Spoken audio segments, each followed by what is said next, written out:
How to survive the coronavirus in your coaching industry. In this video, you'll learn 3 top tips on how to survive the coronavirus if it's affecting your coaching business. Let's go. Number 1.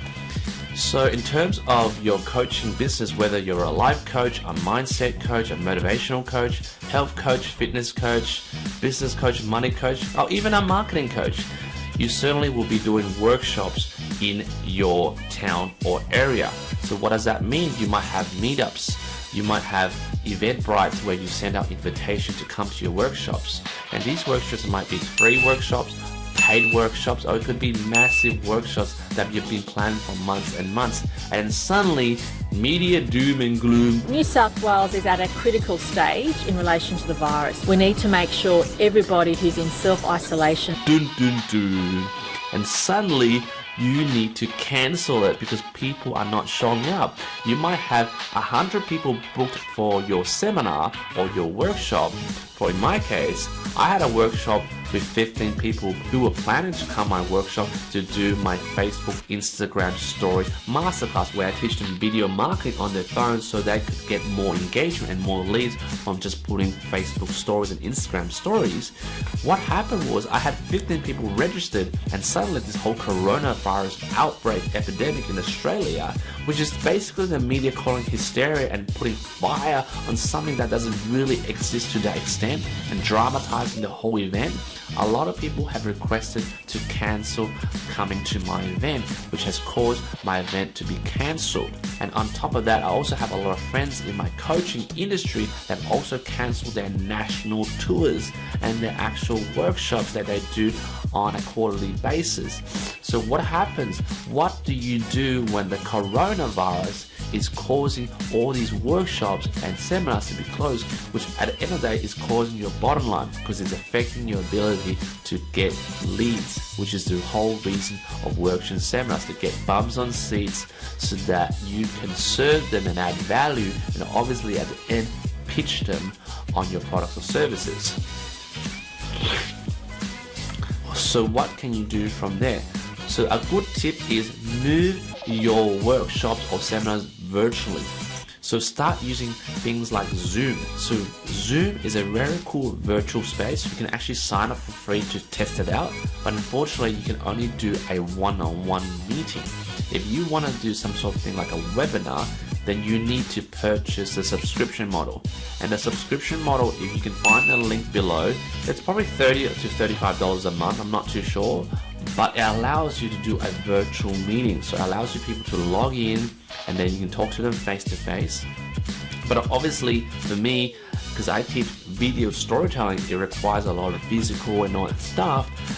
I'm still figuring a way to do that and still give value. So what I'm gonna do is I'm gonna put people on a virtual space and then they can interact with me virtually while they're at home, probably wearing a mask or a biosuit, afraid of the coronavirus outside, but at least they can still join my program and get to know the value that I can deliver. Number 2, another way that the coronavirus is affecting your business right now is probably affecting your marketing. So you might be posting content that you usually post online, either it's about mindset, health, or relationship or wealth, but because the media is fanning this fire of coronavirus hysteria, it's diluting all the news. So on everyone's mind, they can only think about the coronavirus.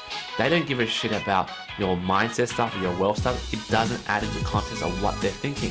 So use the coronavirus inside your content. So what do I mean by that? So recently I dropped a post called "Why is Australia running out of tissue?" You can see it in the link below. It has tons of engagement on my Facebook page. What this post was about was the issue of why is Australia running out of tissue. There was mayhem in Australia a couple of weeks ago. All the supermarkets ran out of toilet paper. What happened? Because everyone was getting into panic mode and buying out all the toilet paper because they were thinking, well, if I was to get quarantined for 2 or 3 weeks, I would need a fresh stock of toilet paper because otherwise how would I wipe my butt? So then I took advantage of that news media and I wrote a post on Facebook and said that how silly it is that the coronavirus is making tissue sales go up where it's non-existent, that you can't really buy it more.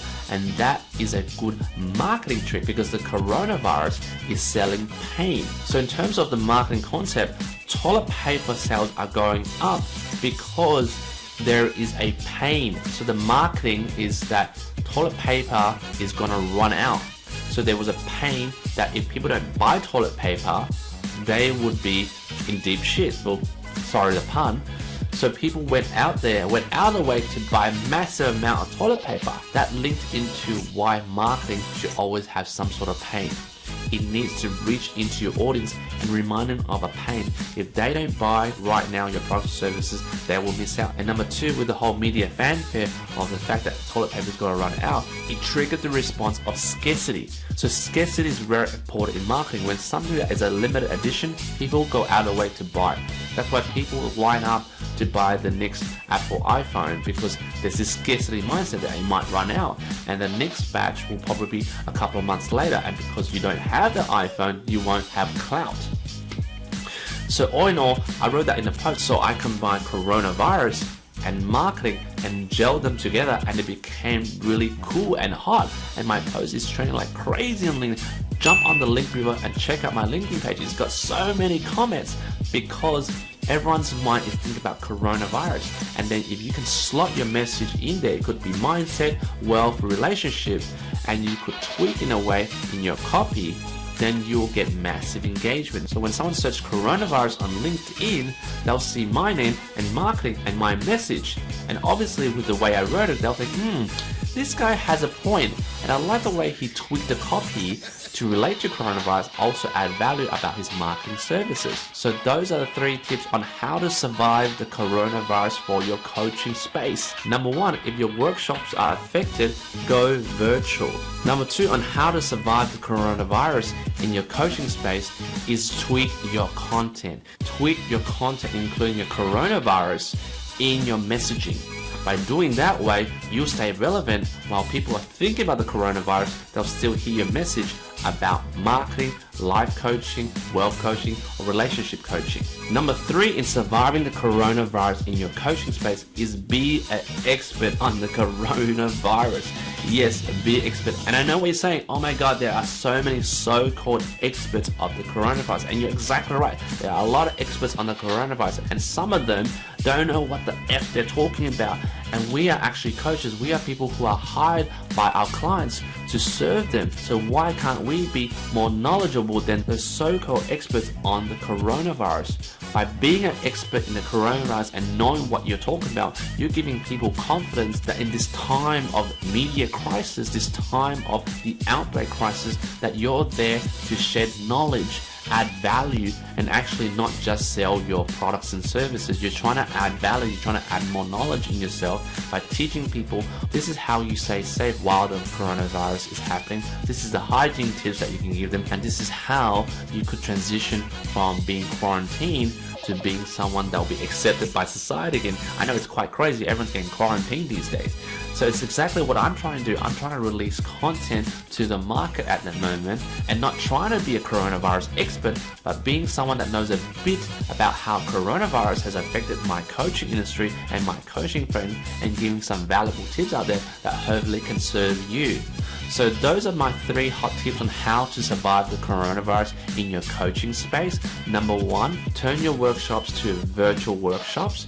Number 2, write content that includes the coronavirus in your messaging so that you are always trending and always adding value about your products and services while mentioning the coronavirus. And number 3, be an expert in your space about the coronavirus. And yes, you might need to jump on the bandwagon of being a coronavirus expert, but hey, if you're adding value by being that label, remember in terms of marketing. So this is what my sales mentor and my copywriting mentor has told me. Always sell people what they want, but give them what they need. So people will come to you and thinking you're the coronavirus expert in your industry. But when they come to you, you give them what they actually need, which is basically certainty, breaking their limiting beliefs, and giving them awesome skills that you have as a coach to transform their lives.